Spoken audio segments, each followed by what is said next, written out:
Avatar Meher బాబా కి జై. Avatar Meher బాబా కి జై. జై బాబా, అందరికీ జై బాబా.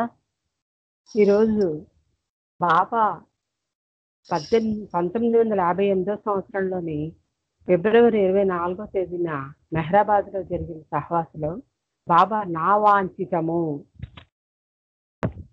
అనే ఒక సందేశాన్ని ఇచ్చారు. అయితే బాబా ఇచ్చినటువంటి సందేశాలు కోకొల్లలు ఉన్నాయి. అయితే దేంట్లో చూసినా సరే ఒక ప్రత్యేకత ఉంటుంది.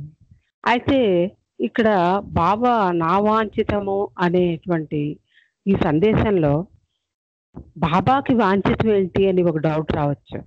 అయితే ఇక్కడ మనకి మానవుడికి సాధారణంగా తన ఇష్ట ప్రకారం జీవితం సాగించేటువంటి తత్వం ఉంటుంది. వాంఛితం అంటే కోరిక, ఎవరి ఇష్ట ప్రకారం వాళ్ళ జీవితాన్ని సాగించాలని భావిస్తారు. కానీ ఇక్కడ బాబా అంటున్నారు నా వాంఛితము, నా కోరిక ప్రకారం నీ జీవితాన్ని నువ్వు కానీ మలుచుకున్నట్లయితే నీ జీవితం నాకు చేరువలో ఉంటుంది, నన్ను చేరుకునే విధంగా నీకు నీ జీవితం మలచబడుతుంది అంటున్నారు. అయితే ఇక్కడ మనకి బాబాకు వాంఛితం ఏమిటి అని ఒక డౌట్ రావచ్చు. అంటే బాబాకి వాంఛితం ఉండదు. అంటే మనం ఎవరైనా తెలియని వాళ్ళు, కొత్త వాళ్ళు అయితే కోరికలేవి కోరద్దు అంటున్నారు కదా. మరి ఈయన కోరిక ఏమిటి అంటే, ఇక్కడ కోరిక అంటే ఒక చిన్న ఎక్స్ప్లెనేషన్ ఏంటంటే, మొట్టమొదటి ఆది రూపం అనేది ఇష్టం. మనకి మనిషికి ఇష్టం అనేది ఆది రూపం. అది ఇష్టం అంటే ఏంటి, మనకి ఏదైనా ఒక నచ్చిన వస్తువు నచ్చింది అనుకోండి, అది ఇష్టం. ఏదైనా ఒక కూర కానీ, లేకపోతే ఒక స్వీట్ కానీ, లేకపోతే ఒక రుచి కానీ ఏదైనా అంటే మనకు నచ్చింది అంటే దాన్ని ఇష్టం. అది కొంచెం తీవ్రస్థాయి అయితే దాన్ని వాంఛితం అంటారు. అయితే ఈ వాంఛితము అంటే ఏంటి, తీరితే బాగుండు అనేటువంటి కోరిక. అది మనం పొందినా సరే కొన్నిసార్లు ఈ వాంఛితం అనేది మనం పొందగలిగే అర్హత ఉండొచ్చు, మనకి అవకాశం ఉండొచ్చు, లేనప్పుడు పొందకపోవచ్చు కూడా. కానీ అది అయితే బాగుండు. దీనికి ఒక చిన్న ఎగ్జాంపుల్ ఏంటంటే, ఫర్ ఎగ్జాంపుల్ ఆగ్రా వెళ్ళి తాజ్మహల్ చూస్తే బాగుండు అని మనకు ఆలోచన వచ్చింది అనుకోండి, అది కంపల్సరీ కాదు. అంటే వెళ్తే చూడొచ్చు, వెళితే ఎప్పుడైనా వెళ్ళేటువంటి పరిస్థితి వస్తే చూస్తాను అనేటువంటిది ఇక్కడ వాంఛితం. అందుకే ఇక్కడ బాబా ఏం చెప్తున్నారు, మనకి ఇన్సిస్ట్ చేస్తున్నారు. ఇట్లా వాంఛితము అంటే ఇక్కడ బాబా చెప్పిన దాంట్లో ఏంటంటే, ఇలా చేస్తే బాగుంటుందిరా అని అది చెయ్యడం చెయ్యకపోవడం అనేది మన మీద ఆధారపడి ఉంటుంది. ఇక్కడ ఈ వాంఛితం అనేది ఇంకొంచెం తీవ్ర రూపం, కొంచెం ఫోర్స్ దాని మీద కానీ స్ట్రెస్ కానిస్తే అది కోరిక అంటే ఏంటి, కంపల్సరీగా దాంట్లోని తీర్చుకోవాలి అనేటువంటి తపన కలిగి ఉంటుంది ఈ కోరిక. మనకు కలిగినటువంటి కోరికలు వాంఛలు కావు. అంటే ఫర్ ఎగ్జాంపుల్ చిన్నపిల్లలు ఉంటారు, ఏదైనా వస్తువు కావాలని కోరుకుంటారు. ఆ వస్తువు వాళ్ళకి ఇచ్చే వరకు ఒప్పుకోరు. ఆ వస్తువు ఇవ్వకపోతే ఇంకా ఆ కోరిక తీవ్ర స్థాయికి వచ్చేస్తుంట, అది సాధింపు కిందకు అవుతుంది. అది తీవ్రం అయితే సాధింపు అవుతుంట, ఆ సాధింపు వేధింపు కింద మారుతుంటా, అది హింస. ఇంకా బట్టలు చింపుకోవడం, వాడేమో అన్ని విసిరీయడం చెయ్యడం, ఇవ్వకపోతే నానా హంగామా చేసేటువంటి పరిస్థితి ఈ కోరిక వల్ల కలుగుతుంది. అయితే ఈ కోరిక మనకి తీరిపోతే ఆనందం, తీరకపోతే దుఃఖం. అంటే రెండూ మనకి మనలోనే ఉన్నాయన్నమాట. అందుకని బాబా ఏంటంటున్నారంటే, నా వాంఛితాన్ని నేను చెప్పిన విధంగా నువ్వు నడుచుకుంటే బాగుంటుంది అని చెప్తున్నారు.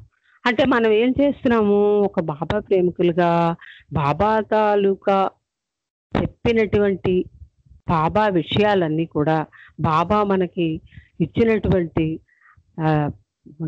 సేయింగ్స్ ఏవైతే ఉన్నాయో అవన్నీ కూడాను మనం ఏం చేస్తాం, వింటున్నాము, విడిచిపెట్టేస్తాం. అంటే బాబా ఏంటంటున్నారు, మనం నిజంగా బాబాని ప్రేమిస్తున్నాము అంటే ఆయన చెప్పినటువంటి ఇప్పుడు ఈ వాంఛితంలో చెప్పినటువంటి 6 విషయాలని ఆచరణలో పెడితేనే ఆయన్ని ప్రేమిస్తున్నట్లుంటాయి. లేకపోతే అవి పాటించకుండా ఉంటే ఆయన ప్రేమిస్తున్నట్లు కాదు. అంటే ఏంటిది? మనం వింటున్నాం. అబ్బా! చాలా బాగా చెప్పారు. బాబాయ్ ఎంత బాగా చెప్పారు అని వినడం వరకే మనం వాటిపైన దృష్టిని పెడుతున్నాం. విని ఏం చేస్తున్నాము? వెంటనే విడిచిపెడుతున్నాం. అవి ఆచరణలోకి అవి రావటం లేదు.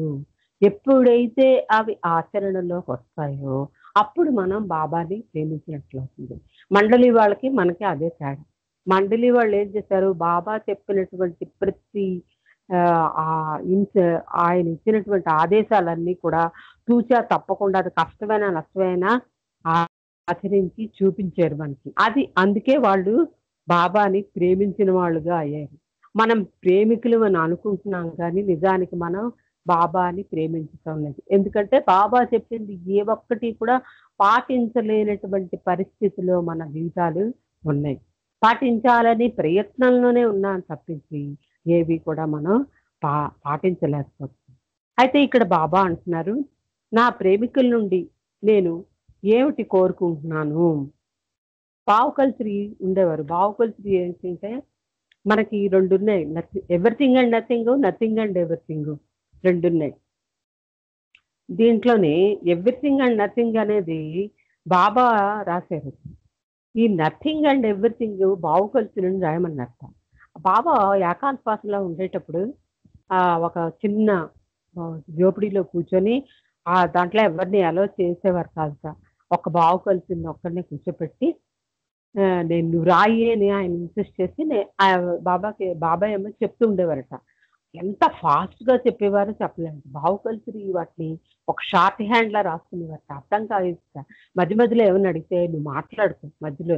ఆగు. నువ్వు రాసుకో" అంటే బాబా నాకు అర్థం అవ్వాలి కదా! తర్వాత భయమేసేదట బావు కల్చరీకి. ఇంత స్పీడ్‌గా చెప్పేస్తున్నారు. ఏంటి రాసేస్తున్నాను ఇవన్నీ ఎలా కోయిన్సైడ్ చేయాలి? వీటన్నిటిని మళ్ళీ ఆ తర్వాత అన్నీ ఒక దగ్గర పెట్టుకొని ఆ వర్డ్స్ అన్నీ కూడా డిస్జాయింటెడ్‌గా ఉండేవిట. ఒకదానికొకటి సంబంధం లేకుండా ఉండేవిట. మరి అవన్నీ కూడాను ఎలా రాయాలంటే "నీకొస్తుందిలే. రాయగలవు నువ్వు. ముందు నువ్వు మాట్లాడకుండా రాసుకో" అని అనేవారట. అంటే బావు కలిసి కూర్చొని అవన్నీ కూడాను ఆ బాబా చెప్పినవి బాబా నోట్లోంచి ఏ మాటొస్తే ఆ మాట పుస్తకం మీద పెట్టేవారట. పెట్టేసి ఆ తర్వాత బయటకొచ్చి ఒక తాపీగా ఒక చెట్టు కింద ఎక్కడో కూర్చొని అన్నీ చూసుకొని ఒకదానికొకటి క్రోడీకరించుకొని అన్నీ రాసేవారట. అంటే బాబా తాలూకా అక్కడ ఆహ్, సంసిద్ధత. బాబా చెప్పిన దానికి సిద్ధంగా ఉండడానికి మనం ఎప్పుడైతే రెడీగా ఉంటామో ఆయన దానికి మనకి ఆయనే మనకి అవకాశం ఇస్తారు. ఆ చేసేటువంటి శక్తి సామర్థ్యాలు కూడా ఆయనే ఇస్తారు. అయితే ఇక్కడ బాబా అంటున్నారు the lover has to keep the wish of the beloved. ఎప్పుడూ కూడా బాబా ప్రేమికుడనేవాడు ప్రభువు తాలూకా వాంఛితాలను నెరవేర్చడానికి సంసిద్ధంగా ఉండాలి. ఇక్కడ నా ప్రేమికుడు, నా ప్రేమికుల నుండి నేనేమిటి కోరుకుంటున్నాను? కోరుకునేది ఏమిటంటే ఫస్ట్ అంటున్నారు my wish for my lovers is as follows అని ఒక 6 విషయాలు చెప్పారు. బాబా తాలూకా వాంఛితం గురించి మనకి ఒక 6 విషయాలు చెప్పారు. దాంట్లో మొట్టమొదటిది మనకందరికీ బాగా తెలిసింది do not shirk your responsibilities.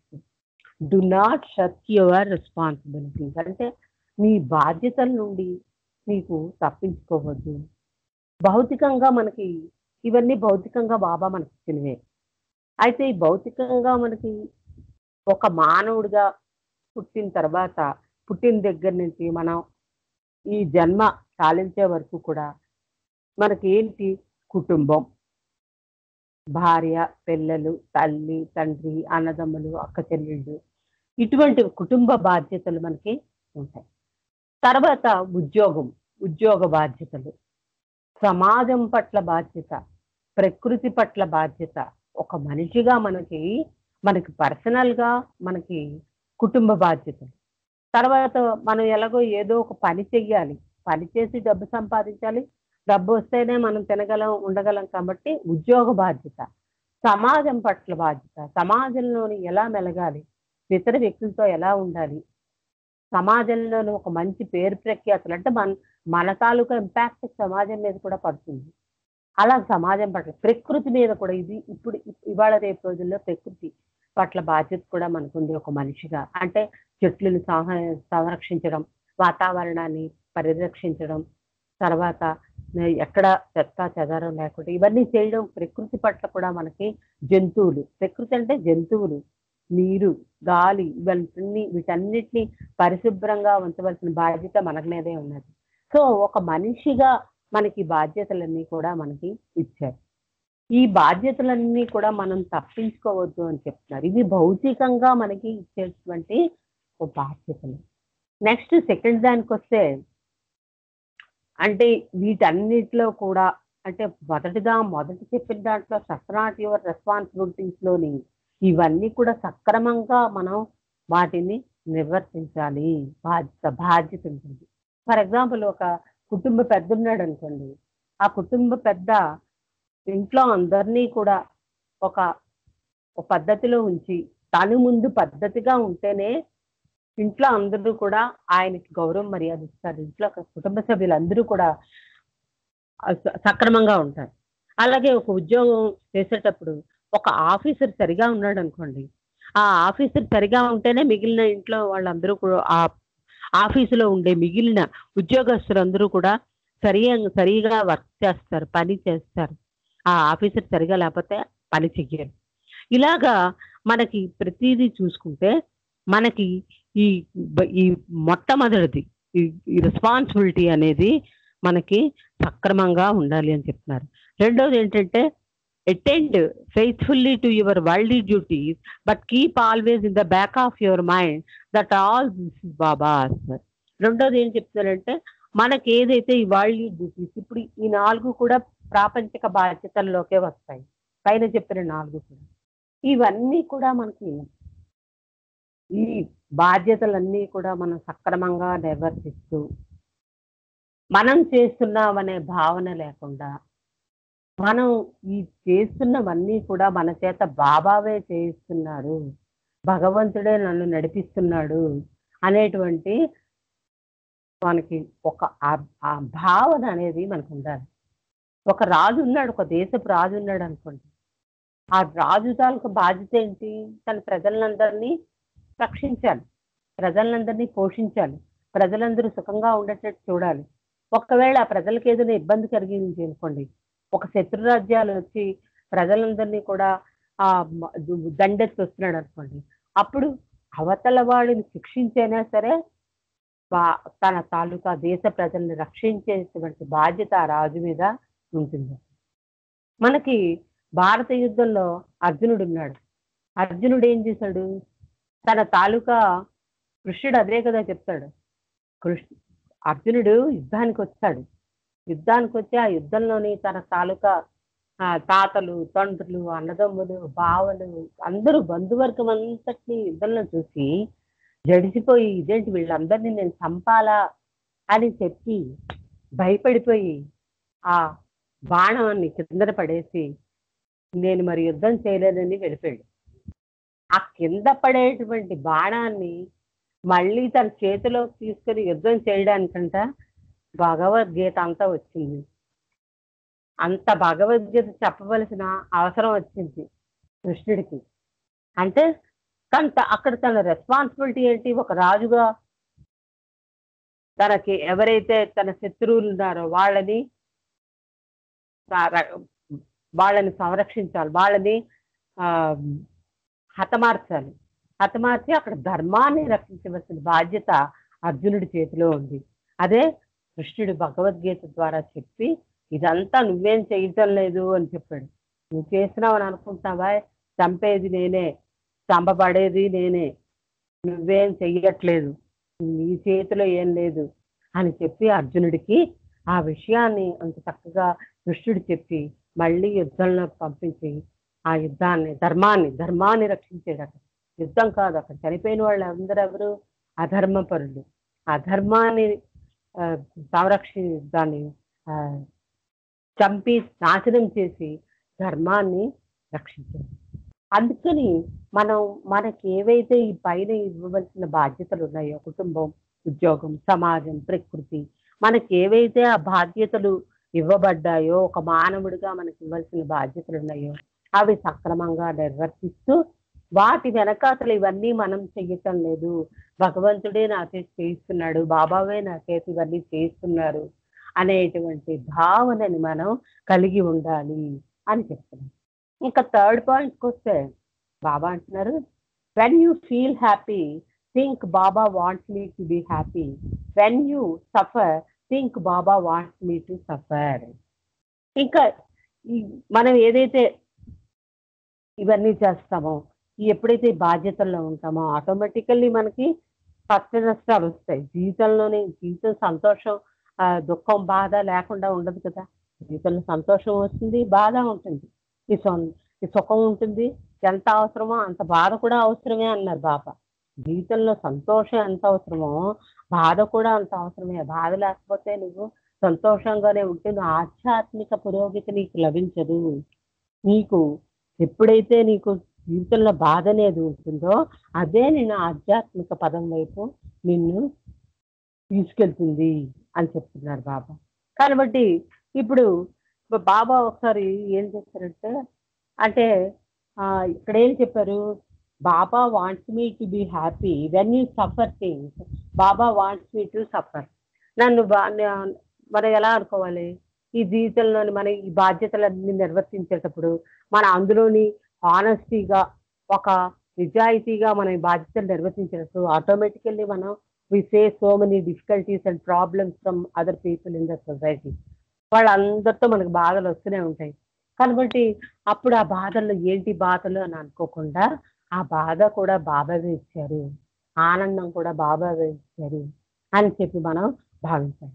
ఒకసారి బాబా ఈ మండలి వాళ్ళందరితో, తన శిష్యులందరితో కలిపి మస్తుల సాంగత్యం చేసేటప్పుడు బాబా ఒకసారి ఒక ప్రదేశానికి అలా తిరుగుతూ తిరుగుతూ తిరుగుతూ, ఈ మస్తుల సాంగత్యం అంటే చాలా కష్టమైన పని కదా, అవన్నీ చేస్తూ ఉంటే వాళ్ళందరూ కూడా ఇలా తిరిగి తిరిగి అలసిపోయి బాబాతో సహా మండలి సభ్యులందరూ కూడా ఎలా ఉన్నారట, మొత్తం బట్టలన్నీ మాసిపోయి పింకి గుడ్డలు మొత్తం బట్టలన్నీ కూడా పీలికలైపోయి, అంటే బాగా మాసిపోయి మొహాలని వాడిపోయి అలా ఉన్నారట బాబా. వాళ్ళందరూ ఉంటే అలాగా వెళ్తూ ఉంటే వీళ్ళని అందరినీ చూసి ఒక బాబాలో ఎవరు ఒక ఆయన, అంటే బాబా ప్రేమికుడే, అప్పట్లో బాబా శిష్యుడే, చూసి చాలా చెల్లించిపోయాడట. ఏంటి ఏంటి బాబా ఏంటి ఇలా ఉన్నారని చెప్పి బాబా దగ్గరికి వచ్చి, తను చాలా డబ్బున్నవాడు, బాబా దగ్గరికి వచ్చి అంటాడు, మీ బాబా నాకు ఒక్క అవకాశం ఇవ్వండి, ఈ ఒక్క రోజుకైనా సరే మీకు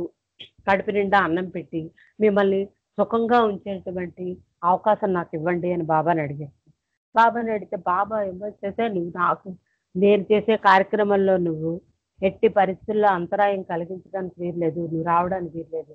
లేదు బాబా, నాకు ఈ ఒక్క అవకాశం ఇవ్వండి, నేను ఇంకెప్పుడు ఏమి చెయ్యను, మీకు మిమ్మల్ని సేవించుకునే అవకాశం నాకు ఇవ్వండి బతిమలాడి కాళ్ళు వేళ్ళ పడితే అయితే సరే అన్నారు. అంటే వెంటనే అమ్మయ్య ఎంత ఆనందం పొందిపోయి వెంటనే ఒక 5 స్టార్ హోటల్ బుక్ చేశాడు.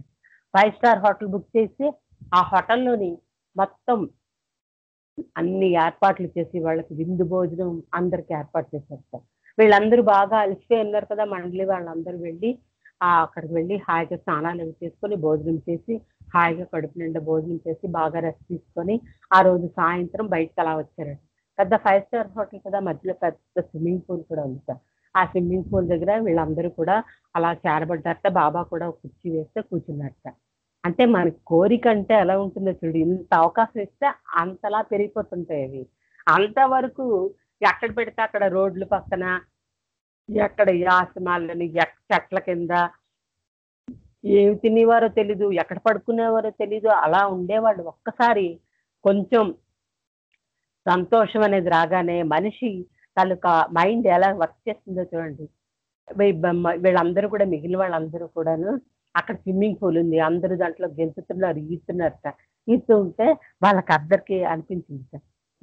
అడిగారట, ఈరిస్ దగ్గరికి వెళ్ళి అడిగారట, ఒకసారి ఆ స్విమ్మింగ్ పూల్లోని మనం కూడా ఈదొచ్చా, ఒకసారి అడగవా అని. అప్పుడు వెళ్ళి ఆ ఈరిసేమో బాబా దగ్గర భయపడుతూ భయం కదా, ఇంకేం తిడతారో ఏంటో, క్లాస్ తిప్పుతారో ఏంటో అంటే ఇంకా భయంగా ఈరికి వెళ్ళి అడిగితే మా అమ్మ ఓ దానికేమే వెళ్ళండి టెన్షన్ అంది. అందరూ అలా ఆశ్చర్యపోయారు. బాబా అలా ఒప్పుకునేటప్పటికి. అప్పుడు ఒక్క నిమిషం అని చెప్పి, మీరు ఈరోజు మనకి 5 స్టార్ హోటల్ దొరికింది. మంచి భోజనం దొరికింది. స్విమ్మింగ్ పూల్ ఉంది. హాయిగా ఇక్కడ ఆనందిస్తున్నాం. కానీ మళ్ళీ రేపు ఇవేవి ఉండవు. ఏ చెట్టు కింద పడుకోవాల్సొస్తుంది. రోడ్డు పక్కన పడుకోవాల్సొస్తుంది. అప్పుడు మాత్రం మళ్ళీ నాకు స్విమ్మింగ్ పూల్ ఉంటే బావుండు అనే ఆలోచన మాత్రం రానివ్వకండి. ఇప్పుడొచ్చిన ఆలోచన ఇక్కడితోనే తుంపియాలి మీరు. అంతే. అవి వీటిని it is called innocent pleasure అన్నమాట. అనుకోకుండా వచ్చినవి ఇవి. మధ్య మధ్యలో వచ్చినవి. వీటిని ఇంతటితోనే మనం ఆపియ్యాలి అని చెప్పేసి బాబా వాళ్ళకి చెప్పారట. అయితే మనకి బాబా చెప్పారట బాధలు, బాధలనేవి 99% మీరు కొని తెచ్చుకునేవే. నేను ఒక్కటే 1% నేను ఇస్తాను. అది కూడా మీ తాలూకా ఆధ్యాత్మిక ప్రగతి కోసం నేను పెట్టే బాధే. మిగిలిన 99% మీరే తెచ్చుకుంటున్నారు. మీరు కొని తెచ్చుకుంటున్నారు. అవి నేను ఇచ్చినవి కాదు. ఈ 1% బాధ కూడా మీకు దేనికిస్తున్నాను నేను? ఫర్ ఎగ్జాంపుల్ ఒక స్టూడెంట్ ఉన్నాడనుకోండి. ఆ టీచరు ఆ స్టూడెంట్‌కి ఏదైనా పనిష్మెంట్ ఇచ్చి, బాగా చదివించి, వాడిని కూర్చోపెట్టి వాడిని ఎందుకు హోంవర్క్ ఇచ్చి, చదవకపోతే దెబ్బలాడి ఇవన్నీ ఎందుకు చేస్తాడు? వాడు ఒక మంచి ప్రయోజకుడు అవ్వాలి, మంచి ఉద్యోగం సంపాదించుకోవాలి, జీవితంలోని స్థిరపడాలి అనే ఉద్దేశంతో చేస్తారు. అలాగే మనకు బాబా ఇచ్చిన ఆ 1% బాధ కూడా మన తాలూకా ఆధ్యాత్మిక పురోగతికే అని చెప్పేసి బాబా చెప్పారు. తర్వాత ఫోర్త్‌ది ఏంటంటే be resigned to every situation and think honestly and sincerely. Baba has placed me in this situation. ప్రతి మనకి జీవితంలో ఎదురైనటువంటి ప్రతి సంఘటనని కూడా మనం ఏం చెయ్యాలి? విడిచిపెట్టేయాలి. మనకి ఎదురైనటువంటి ప్రతి సంఘటనని కూడా విడిచిపెట్టి, మన నిజాయితీగా మనం ఆలోచించి, దాన్ని ఈ సిట్యుయేషన్‌లో బాబావే మనని ఈ పరిస్థితిలో ఉంచాడు అని చెప్పి మనం దాన్ని అనుకోవాలట. Next with the understanding that Baba is everyone, try to help and serve others. అంటే ఎలాంటి అవగాహన ఉండాలి? బాబా అనేవారు ప్రతి జీవరాశిలోనూ సర్వే సర్వత్రా నిండి ఉన్నటువంటి ఆహ్, ఒక సత్య పదార్థం. కాబట్టి ప్రతి దాంట్లో, ప్రతి జీవరాశిలోని, ప్రతి మనిషిలోని, ప్రతి వస్తువులోని కూడా బాబా ఉన్నట్టుగా మనం భావించాలి. అలాగే ఇక్కడ try to help and serve others అన్నారు. ఇక్కడ ట్రై అంటే ప్రయత్నం చేయమని కాదు. చెయ్యి, ఇక్కడ ఇన్సిస్ట్ చేస్తారు బాబా. అందరిలో నేనే ఉన్నానని నువ్వు భావించి అందరికీ సహాయం చెయ్యి. ఇదే రియల్ నాలెడ్జ్. మనకి 7 రియాలిటీస్‌లో వచ్చే రియల్ నాలెడ్జ్ ఏంటి? The only real knowledge is the knowledge that God is the inner dwelling in good people and so called bad. మంచివాళ్ళలోని, చెడ్డవాళ్ళలోని, in the saint and so called sinner, పాపాత్ముల్లోని, పండితుల్లోని, అందరిలోని కూడా బాబా ఉన్నారు అనేటువంటి భావాన్ని కలిగి ఉండాలి. అంటే మంచి, చెడు అనేది ఏమి లేదు. ప్రతి ఒక్కరిని మంచివాడిని ఎలాగైతే చూస్తామో, చెడువాడిని కూడా అలాగే కూడా చూసి అందరికి సహాయం చేయాలి. ఇంకా లాస్ట్‌గా ఏం చెప్తున్నారంటే, I say with my divine authority to each and all that whosoever takes my name at time of speaking to me.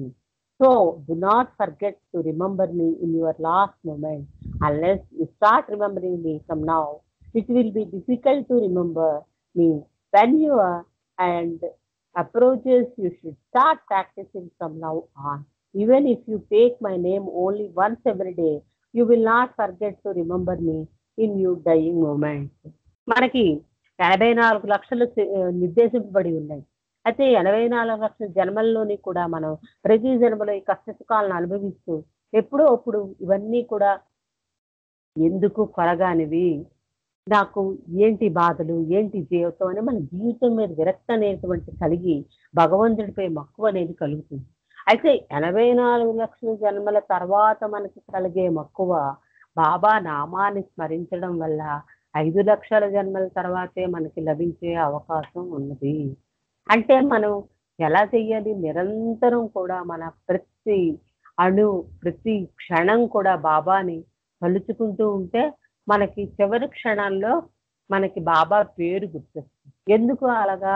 ఎవరు ఎలా చచ్చిపోతామో తెలీదు. ఏ క్షణంలో ఎవరు ఏమవుతామో తెలీదు. కొంతమంది రోగాలతో రకరకాల రోగాలతో చచ్చిపోతారు. కొంతమంది కోమాలోకి వెళ్ళి చచ్చిపోతారు. ఆ కోమాలోకి వెళ్ళిపోయినప్పుడు కూడా మనకు బాబాని స్మరించేటటువంటి అవకాశం రాదు.